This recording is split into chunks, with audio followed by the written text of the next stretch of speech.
Hell hath no fury like a woman scorned. Keep watching to learn more about a $120 million a year scam on the taxpayer that this woman is involved in. What do you do when you and your chums get exposed and shafted out of your fake jobs with your wanky job titles and manufactured prestige and comfy salaries and sweet benefits? Well, you get an even comfier job paid for by the Australian taxpayer. Then you pursue a personal vendetta against your old company using taxpayer cash. And you make ridiculous demands to be taken seriously, throwing out a $700,000 a day fine if your old employer doesn't bow down to your petty authority. What an entitled c***. Imagine being married to that. Who decides these amounts? She's off her head, drunk on power. I've gone down some rabbit hole looking into this woman. This was going to be a short video just taking the piss out of her, but I've gone deep and it gets worse with every video of her that I find. And then I looked into her department's annual report. Stay tuned for that. Basically, she used to work for Twitter, then she got a fake job with the Aussie government, where she operates under the guise of saving children in order to push her own ideological beliefs and maintain her lucrative scam to pay off her mortgage. She gets, wait for it, almost 450 grand a year and is using taxpayer money to fund her own personal feuds. So she's using the public service to live out her boss lady fantasies. There are loads of videos of her online giving her virtue signalling empty-headed speeches to UN and World Economic Forum type sub-organisations and non-profits, and most of them have got very few views. E-Safety Commissioner Australia, Julian Mingrant, 61 views, very important person. E-Safety Commissioner with a message for Kid Glove, 24 views. An invitation to join online safety on the edge, 111 views. Safety by Design, 58 views. ASCCA and Julian Mingrant, E-Safety Commissioner on Safe Internet Day 2020, 92 views. A Safer Internet, leveraging the power of legislation to harness technology, 121 views. Fireside Chat with Julian Mingrant, 151 views. Julian Mingrant, writing her own legacy as some sort of international hero with her message for global cyber peace. She got almost 1,000 there. Julian Mingrant, abuse supercharged in 2020, which she did for the World Economic Forum with 44 views. I mean, fucking hell, I get more views than that, and I do this on the side for my own amusement. I've got an actual job to do out in the real world. And today, we are asking you to share your best online safety tips on the templates provided. Collectively, we can start the chat for a better internet and help make every day a safer internet day. I look forward to seeing your tips. Fucking hell, is that worth 450 grand a year of your money? How about some cringe buzzwords mixed in with a push for fascism? And everything feels binary when it doesn't need to be. So I think we're going to have to think about a recalibration of a whole range of human rights that are playing out online, from freedom of speech to the freedom to, to be free from online violence. When she says free from violence, she means free from criticism of her ideology. She never misses a chance to show how virtuous she is. She's the virtue signalling queen. I am joining you from Gadigal country here in Sydney, Australia. I also pay my respects to First Nations peoples of all the lands we are joining from. So stay safe, and thank you, Nandi, and Namaste. What we want to know is, who are these accounts? Are they given special dispensation? Are they able to tweet without immunity, particularly if they're paying for a Twitter Blue subscription? A lot of the changes to the algorithms have made people feel like you see more toxicity, much worse, much more coarse discourse. But without lifting the hood and using these transparency powers, we really don't know what's happening. And this is where we're trying to get to the bottom of things. Who the fuck does she think she is, demanding all of this? I mean, the government have allowed or have probably been complicit in the censorship of important information on social media in the last few years. It's information which could have led to the public making a more informed decision on things. And I can't say any more than that because of YouTube. And now they're all acting concerned about so-called harmful content. Well, I'm concerned about her links to the WEF and her aspirations for tyranny. I mean, if she's going to be getting access to my messages, then I'm going to start DMing everyone I know with photos of my asshole. And I'm not talking about my cute butt, but the actual asshole.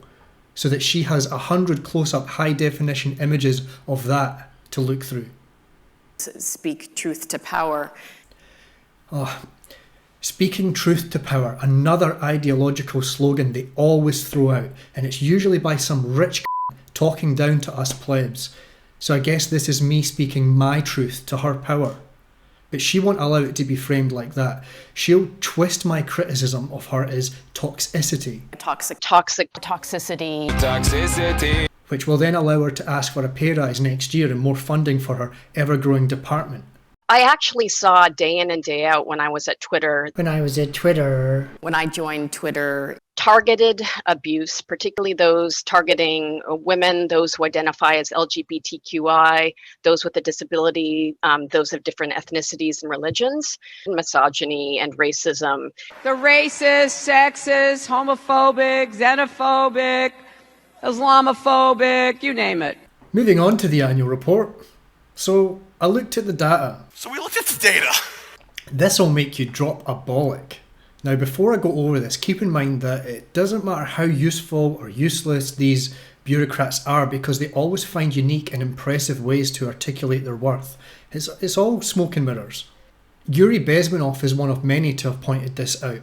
It probably goes back centuries. If I remember correctly, Dostoevsky touched on this in Notes from Underground.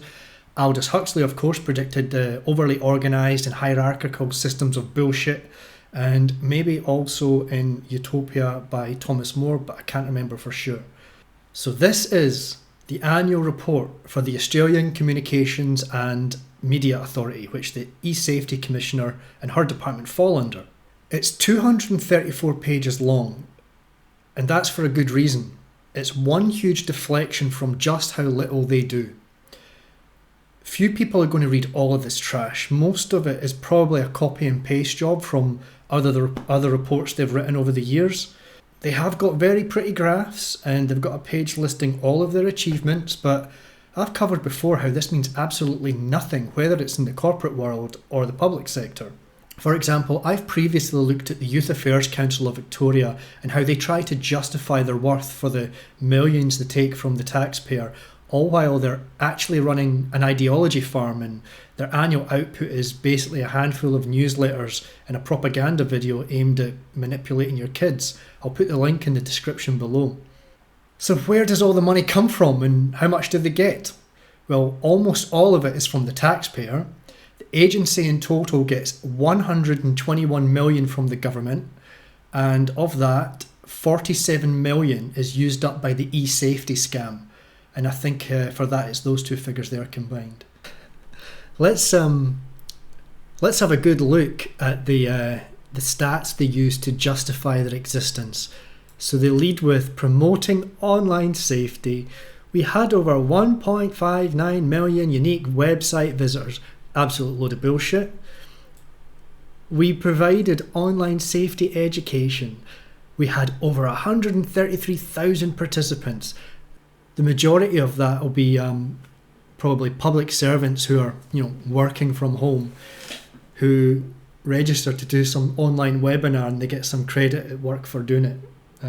Or it might be a bunch of school kids in a classroom, bored as hell, looking at the screen. And they empowered Australian women. Of course you did. Now this bit about fighting illegal content and abhorrent violent material, well, it's stuff like that that's probably a legitimate purpose of theirs, which I would probably agree with. It's just that these agencies completely overstep the line and they take way more than is necessary from the public purse. Actually, it reminds me of mafia movies where they put a slant on things about how they only do violence on bad guys and that they're actually good for the community, all while they have protection rackets and they threaten hard-working business owners. On to the juicy stuff. What about the salaries of the executives? This is directly from the annual report. The chair of the ACMA gets more than the Prime Minister. She gets almost 600,000 a year. And then each of the rest of these office monkeys gets between 344,000 and 454,000. Now, I know there's only one male here. Where's the diversity? What is this? Some sort of ladies' club? Jobs for the women? Now I suggest you go and do some of your own research. How many more of these government departments exist? There are hundreds, possibly thousands, and they're not all as big as this, but there's a lot of them out there. These office buffoons, they make more in a handful of years than most of my family back home might have made in their entire lives while working actual back-breaking jobs. Yet these are smug, useless people. Remuneration for effort in our society is completely upside down. Take a look at your payslip and look at how much tax you pay annually. Now also consider all the extra taxes you pay throughout the year. Most you won't even notice as part of purchases. Do you think it's fair that it all goes to funding these paper pushers? I actually left the public service a few years ago for a number of reasons, but one of them was I was sick of seeing the waste of taxpayer money. I was on, I think, about 122,000 when I left, and I know I could have easily talked my way into the next level up, which would have been about 150 to 160,000. And I could have sat at that level just taking the piss, but I wouldn't have been able to have lived with myself. I actually took a pay cut to get out of there, and seeing these pigs with their snouts in the trough just makes me wonder why I didn't just stay and milk it. Alright, let's get this wrapped up. They're just so full of shit. I mean, from their Twitter page, they say that they are empowering all Australians to have a safer, more positive experience online. But I don't think they would care much for my experience. I mean, if I reported YouTube for unfairly banning my videos, I don't think they'd be investing much time into investigating that. And their website's full of crap like this. How eSafety helped me. What a fucking con, swindling the taxpayer. Her livelihood depends on the promotion of weakness and victimhood and fear. Without that, she has no fancy job and no massive salary. She and her like are the societal wrecking ball that's ripping our civilization apart. Start looking into these people and pointing out the scam that they are running. Namaste. Nandi and Namaste. Well, another force which I think is very strongly operative in this country is the force of what may be called over-organization. As technology becomes more and more complicated, it becomes necessary to have more and more elaborate organizations, more hierarchical organizations. And incidentally, the advance of technology has been accompanied by an advance in the science of organization. It's now possible to make organizations on a larger scale than was ever possible before. And so that you have more and more people living their lives out as subordinates in these hierarchical systems controlled by bureaucracies, either the bureaucracies of big business or the bureaucracies of big government.